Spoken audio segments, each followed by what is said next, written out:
गांव के एक छोटे से खेत में रामाराम नाम का एक किसान रहता था। उसकी साधारण मेहनत ही उसका अस्तित्व था। पिछली फसलें खराब हो जाने से रामाराम वर्षों से आर्थिक तंगी से जूझ रहा था।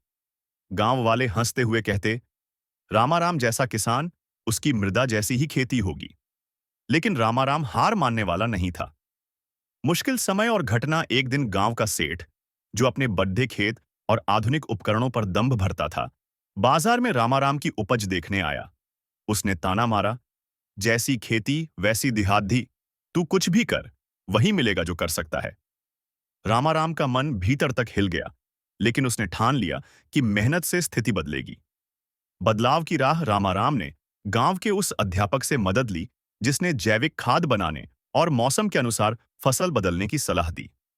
उसने खेत में कंपोस्ट खाद बनाना शुरू किया, मिट्टी की जांच कर नई बीजों का प्रयोग किया, दूसरे किसानों से पानी साझा करने एवं सिंचाई व्यवस्था सुधारने की पहल की।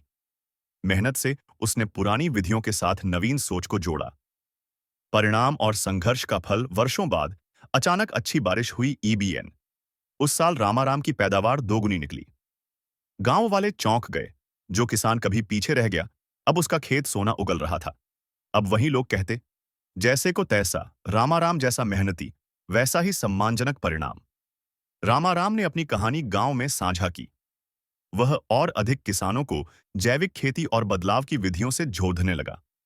नैतिक मेहनत और सीख का फल मीठा होता है। हालात चाहे बुरे क्यों ना हो, धैर्य, समझदारी और नए तरीकों से उसे बदला जा सकता है। जैसे को तैसा का अर्थ अब केवल तानों में नहीं, बल्कि मेहनत के फल में सकारात्मक रूप से बदल जाता है।